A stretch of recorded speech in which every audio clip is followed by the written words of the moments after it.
इसका इसका जवाब एसएन सिंह साहब से जरूर लेंगे और वो भी वाराणसी को अच्छे से समझते हैं, जानते हैं, वो जरूर बताएंगे और मुस्कुरा भी रहे हैं। आते हैं सिंह साहब आपके पास। सुभाष यादव जी चर्चा में आइए, सुभाषपा से प्रवक्ता है, आ गए हमारे साथ। यादव जी कैसे देख रहे हैं, लिस्ट जारी हो गई है, अब बहुत सारे समीकरण बदलेंगे, हर एक पार्टी की रणनीति बदलेगी।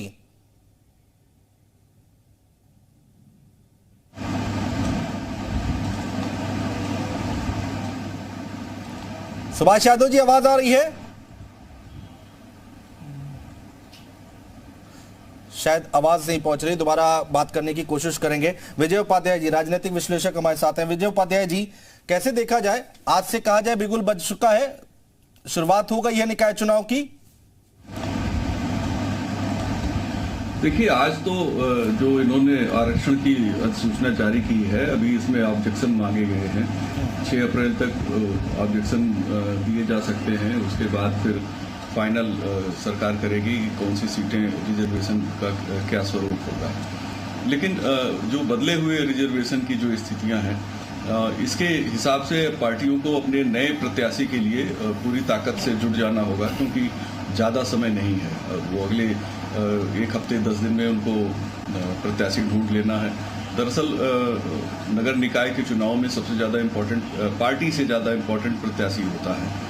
कुछ बड़े जो नगर निगम हैं उनको वहाँ पे तो पार्टियों का थोड़ा वर्चस्व ज़्यादा काम आता है, लेकिन बाकी जगहों पे जैसे नगर पालिका है और टाउन एरिया चेयरमैन है, पार्षदों की जो स्थिति है, क्योंकि पार्षदों के भी वार्डों के रिजर्वेशन में बदलाव हुआ है, तो उनको नए जो उम्मीदवार ढूंढने हैं वो बहुत टफ काम है।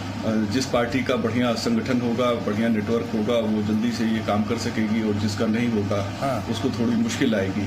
और अगर कहीं प्रत्याशी बदल दिया उन्होंने 1-1, 2-2 किसी पार्टी ने, तो शायद बागी उम्मीदवार भी मैदान में आ जाएंगे। तो ये बहुत ही इम्पोर्टेंट चुनाव है, क्योंकि एक बदला हुआ स्वरूप है हमारी नगर निगम। ये महत्वपूर्ण बात आप कर रहे हैं विजय उपाध्याय जी की इसमें इस बार जो है जिसका टिकट कटेगा वो बगावती तेवर जरूर देखने को मिलेंगे। ये महत्वपूर्ण बात आप कर रहे हैं और इस पर भी, इस पॉइंट पर हम जरूर चर्चा करेंगे और आगे बातचीत जारी रखेंगे। हमारे साथ अभिषेक राय जी प्रवक्ता है, समाजवादी पार्टी से आज जुड़ गए हैं। अभिषेक राय जी स्वागत है। डॉक्टर साहब अभी भी कोई आपत्ति है क्या, या फिर अभी आप लोग देखेंगे, समझेंगे और उसके बाद एक चिट्ठी लिखेंगे? देखिए सारी चीजें बिना सर्वे किए हुए, बिना सारी चीजें देखे हुए कैसे हम उसके बारे में बता सकते हैं। और 6 तारीख तक आपत्ति दर्ज करने के लिए चुनाव कहा है आयोग ने, तो हम उस चीज को फॉलो करेंगे। जो नियम है, जो कानून है, उसके हिसाब से चलेंगे। ये चीज बहुत पहले हो जानी चाहिए थी। आज माननीय नगर विकास मंत्री जी ने जिस तरीके से कहा और अधिसूचना जारी, उन्होंने ही दिसंबर में अधिसूचना जारी करी थी।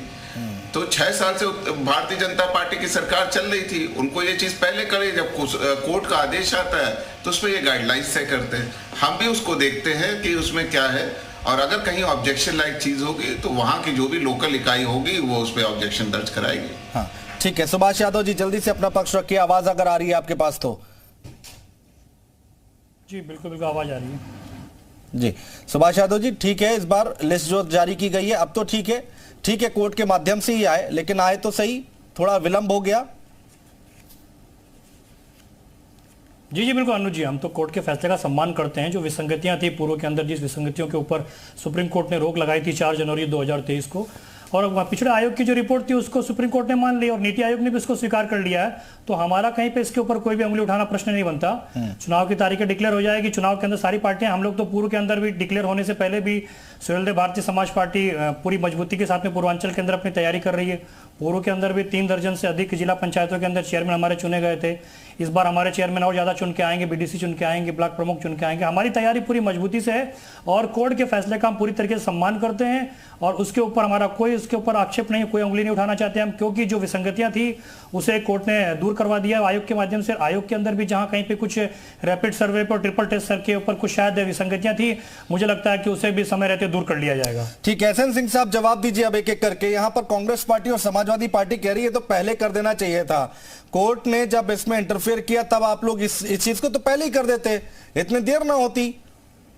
देखिए समाजवादी पार्टी तो चाह रही थी, हाई कोर्ट ने जब डिसीजन दिया तो समाजवादी पार्टी चाह रही थी कि हाई कोर्ट के डिसीजन पे ही चुनाव हो जाए और ओबीसी आयोग का गठन न हो, रिजर्वेशन लागू न हो। लेकिन भारतीय जनता पार्टी की पारदर्शी सरकार जाती है सुप्रीम कोर्ट, सुप्रीम कोर्ट से अनुरोध करती है, आयोग बनाने के लिए अनुरोध करती है और सुप्रीम कोर्ट उस बात को मान जाता है और जो एक तय सीमा निर्धारित करता है सुप्रीम कोर्ट, उससे लगभग 15 दिन पहले ही आयोग अपना रिपोर्ट सबमिट कर देती है।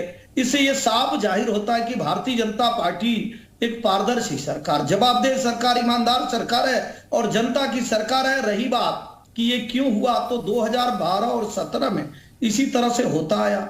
मुझे लगता है बहुजन समाजवादी पार्टी की सरकार थी और समाजवादी पार्टी की सरकार थी, दोनों लोगों को यह बात मान लेना चाहिए कि इसमें विसंगतियां हैं। हमें अगर विसंगति दिखाई दी, हम स्वयं सुप्रीम कोर्ट गए, उस चीज को माने, स्वीकारे और उसको ठीक करके जनता के बीच में आ गए। अगर नहीं मानना होता तो समाजवादी पार्टी की तरह हाई कोर्ट में जाके कहना कि नहीं उसी पे करा दीजिए, भारतीय जनता पार्टी चुनाव करा लेती। क्योंकि हम संविधान में विश्वास करते हैं, हम कानून में विश्वास करते हैं, हम जनता अभिषेक राय जी, जनता के लिए कार्य करते हैं, इसलिए कोई भय नहीं। अभिषेक राय जी, कुछ करते हुए जनता के बीच में इस विश्वास के आ रहा हूं, अभिषेक जी आ रहा हूं।